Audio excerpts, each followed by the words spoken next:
नमस्कार। आज हम एक बहुत ही दिलचस्प लेख को समझने की कोशिश करेंगे। हमारे सामने जो सामग्री है वो 3 जनवरी 2026 की एक आध्यात्मिक सभा का लेख है।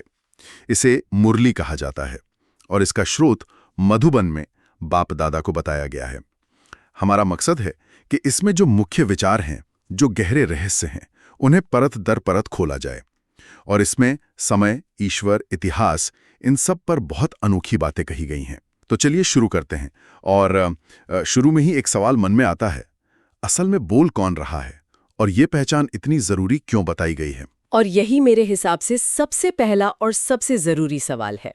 लेख खुद इस दुविधा को समझता है और अनुयायियों से कहता है कि तुम मूंझो नहीं। दरअसल यहाँ बाप दादा की जो अवधारणा है उसे समझना जरूरी है। यह कोई एक व्यक्ति नहीं है, यह दो सत्ताओं का, कह सकते हैं, एक मिला जुला रूप है। शिव बाबा जो निराकार परमात्मा है। निराकार मतलब जिनका कोई शरीर नहीं है? बिल्कुल। और ब्रह्मा बाबा जो उनके मानवीय माध्यम या रथ हैं। अच्छा, तो इसे ऐसे समझ सकते हैं कि आवाज ब्रह्मा बाबा की है, लेकिन जो ज्ञान और निर्देश दिए जा रहे हैं वो शिव बाबा के हैं। एकदम सही। जैसे एक ही गाड़ी में 2 ड्राइवर हों, पर स्टीयरिंग व्हील हमेशा मुख्य ड्राइवर के हाथ में हो। ब्रह्मा बाबा का शरीर वो गाड़ी है और शिव बाबा वो मुख्य ड्राइवर। इसीलिए उन्हें मिलाकर बाप दादा कहा गया है। बाप यानी शिव और दादा यानी ब्रह्मा। जी, लेख में साफ लिखा है बाप दादा दोनों इकट्ठे हैं। तो जब भी कुछ कहा जा रहा है तो ये माना जाता है कि मूल स्रोत शिव बाबा ही हैं। लेकिन इसमें एक बहुत बड़ा सवाल उठता है। अगर माध्यम से मतलब ब्रह्मा बाबा से कोई मानवीय भूल हो जाए तो क्या तब भी उसे ईश्वर का निर्देश, जिसे लेख में श्रीमत कहा गया है, मानना चाहिए? ये एक बहुत ही जायज सवाल है और लेख इसे सीधे सीधे संबोधित करता है। उसमें साफ लिखा है कि ब्रह्मा के मत का रिस्पॉन्सिबल भी शिव बाबा है। ओह, ये तो एक तरह की आध्यात्मिक गारंटी हो गई। बिल्कुल। अनुयायियों को कहा जाता है कि तुम बस श्रीमत पर चलो। अगर रास्ते में माध्यम से कोई छोटी मोटी गलती होती भी है तो उसे ठीक करने की जिम्मेदारी मेरी यानी शिव बाबा की है। ये अटूट विश्वास या निश्चय इस रास्ते का आधार है। लेख तो यहाँ तक कहता है कि अगर ये निश्चय पक्का हो जाए तो व्यक्ति कर्मातीत अवस्था तक पहुँच सकता है। कर्मातीत यानी कर्म के अच्छे बुरे प्रभाव से पूरी तरह मुक्त? हाँ, पूरी तरह से। ये तो बहुत बड़ी गारंटी है। मतलब अनुयायी की जिम्मेदारी सिर्फ बात मानने की है, परिणाम की नहीं। ठीक है, तो पहले हमने ये समझा कि बोलने वाला कौन है, पर इसके बाद जो बात आती है वो तो समय के बारे में हमारी पूरी समझ को ही पलट देती है।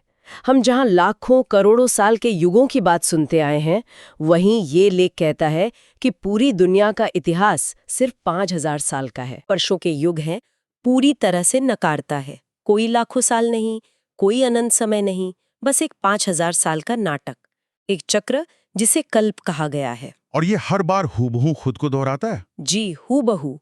इस 5000 साल के चक्रों को फिर 1250 साल के 4 बराबर युगों में बांटा गया है। सतयुग, त्रेता, द्वापर और कलयुग। एक मिनट, ये समझना बहुत जरूरी है।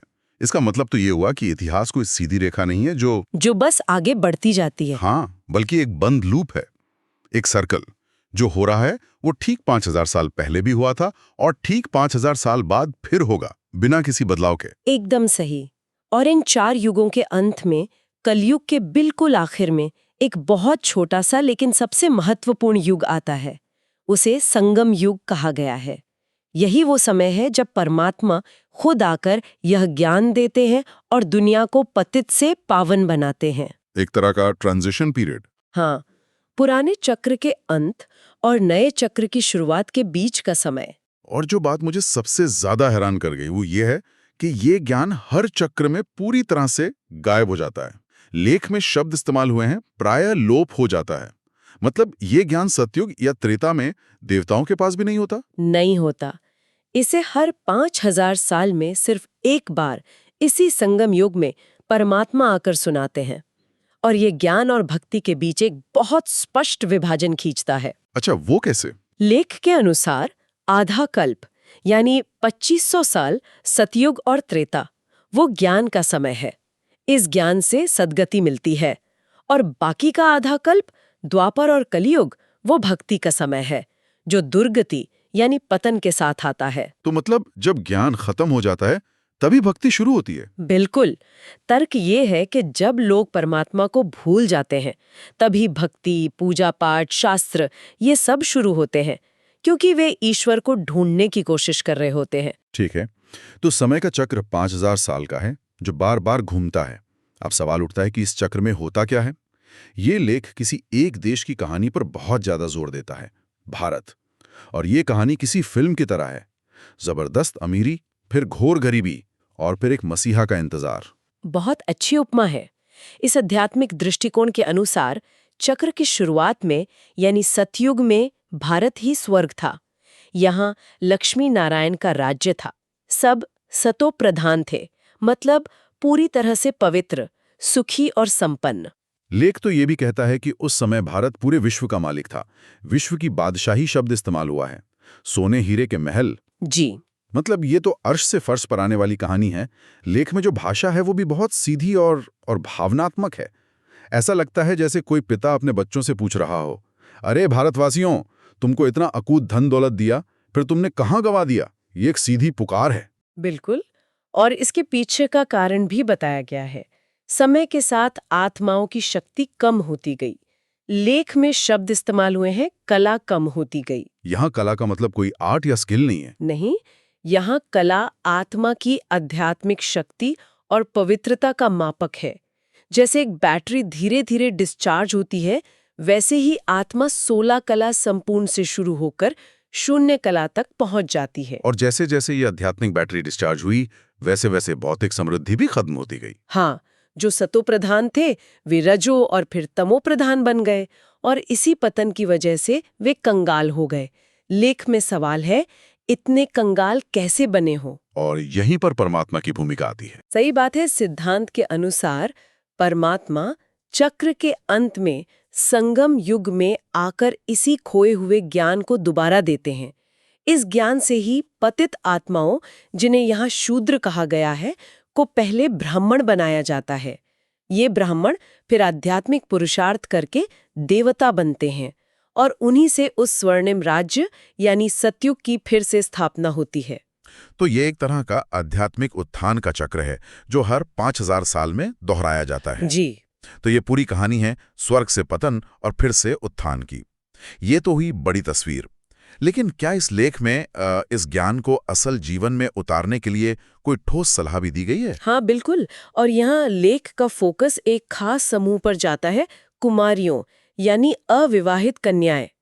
तर्क ये दिया गया है कि चूंकि वे पारिवारिक और सामाजिक बंधनों से कह सकते हैं मुक्त हैं, उनके पास इस आध्यात्मिक पढ़ाई और सेवा में पूरी तरह से लगने का एक सुनहरा अवसर है।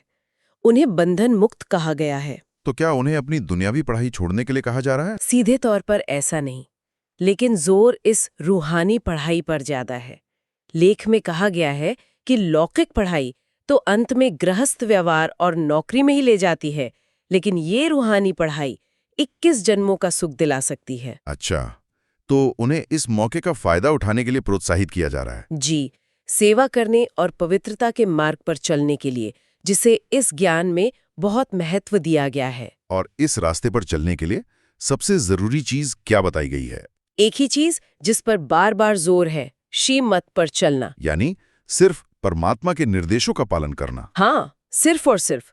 अनुयायियों को किसी और की राय, जिसे दूसरे की मत कहा गया है, पर न चलने की सख्त हिदायत है, चाहे वो कोई भी हो। कोई भी हो।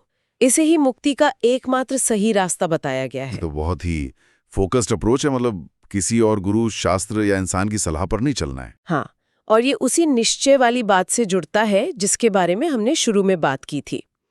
लेख में कहा गया है, तुम श्रीमत पर निश्चय रखो तो मैं रिस्पॉन्सिबल हूँ। तुम निश्चय ही नहीं रखते हो तो फिर मैं भी रिस्पॉन्सिबल नहीं। ये विश्वास को हर चीज के केंद्र में रखता है। पूर्ण समर्पण, बिल्कुल। एक पूर्ण समर्पण की मांग करता है। इस लेख के अंत में एक वरदान और स्लोगन भी है। ये क्या होता है? यह इन मुरलियों की एक खासियत है। यह एक तरह से दिन के लिए एक मुख्य विचार या अभ्यास होता है। इस दिन का वरदान आत्मा के मूल, अनादि और आदि पवित्र स्वरूप को महसूस करने पर जोर देता है। इसमें एक बहुत शक्तिशाली विचार है कि अपवित्रता तो एक बनावटी चीज है, आर्टिफिशियल, शूद्रों की देन है। मतलब आत्मा का मूल स्वभाव तो पवित्र ही है। हाँ, अपवित्रता तो बाद में आई एक बाहरी परत है। और स्लोगन? स्लोगन एक छोटा याद रखने लायक सूत्र होता है। आज का स्लोगन है, परमात्मा दुआओं से अपनी झोली भरपूर करो तो माया समीप नहीं आ सकती। तो ये एक तरह से सुरक्षा कवच की बात कर रहे हैं। हाँ जी, यहाँ माया का अर्थ है सांसारिक आकर्षण, भ्रम और नकारात्मकता। स्लोगन कहता है कि अगर किसी के पास ईश्वरीय कृपा या दुआएं हैं तो माया का प्रभाव उस पर नहीं पड़ सकता। तो अगर हम आज की इस चर्चा को समेटें तो मुख्य बिंदु क्या निकल कर आते हैं? एक तो बोलने वाले की ये दोहरी पहचान, बाप दादा। हाँ, जहाँ निराकार शिव एक साकार माध्यम ब्रह्मा के द्वारा बोल रहे हैं। दूसरा 5000 साल के समय चक्र का ये अनूठा सिद्धांत जो इतिहास को एक दोहराए जाने वाले नाटक के रूप में देखता है। और जहाँ हर आत्मा का अपना एक निश्चित पार्ट है। यह नियतिवाद का एक बहुत ही गहरा विचार है। तीसरा, भारत के उत्थान और पतन की कहानी, उसे एक खोए हुए स्वर के रूप में देखना, जिसे फिर से स्थापित किया जाना है। और चौथा, श्रीमत पर अटूट विश्वास का महत्व, जिसे मुक्ति और उन्नति का एकमात्र मार्ग बताया गया है। बिल्कुल, यह लेख सिर्फ एक दर्शन नहीं है, बल्कि ये एक कर्म करने का आह्वान है। ये अपनी पहचान को एक साधारण व्यक्ति से बदलकर एक पवित्र आत्मा के रूप में देखने और एक विशेष मार्ग के प्रति पूर्ण समर्पण का आग्रह करता है। लेख के अंत में एक और दिलचस्प हिस्सा है, अव्यक्त इशारे। उसमें एक पंक्ति है जिसने मुझे सोचने पर मजबूर कर दिया। उसमें लिखा है कि मेजॉरिटी बच्चों ने अभी लोहे की जंजीरें तो काट ली हैं, लेकिन बहुत महीन और रॉयल धागे अभी भी बंधे हुए हैं। यह बहुत गहरा अवलोकन है। और आगे कहा गया है कि कई लोग सिर्फ महसूस करते हैं कि वे बहुत अच्छे हैं और आगे बढ़ रहे हैं, पर असल में वे इन महीन धागों से बंधे हुए हैं। लोहे की जंजीरें शायद बड़ी-बड़ी बुराइयां या आदतें हैं जिन्हें छोड़ना शायद आसान होता होगा, लेकिन ये महीन धागे, ये शायद अहंकार, लगाव, अपनी राय का सूक्ष्म अभिमान या दूसरों से बेहतर होने की भावना हो सकती है। इतने सूक्ष्म कि पता भी नहीं चलता। हाँ, बिल्कुल। और यही हमारे सुनने वालों के लिए एक विचार छोड़ जाता है। वे कौन से सूक्ष्म, लगभग अदृश्य बंधन हो सकते हैं जो बड़ी बाधाओं को पार करने के बाद भी किसी को उसकी पूरी क्षमता तक पहुंचने से रोके रखते हैं, चाहे वो आध्यात्मिक मार्ग हो या कोई और। ये रॉयल धागे क्या हैं?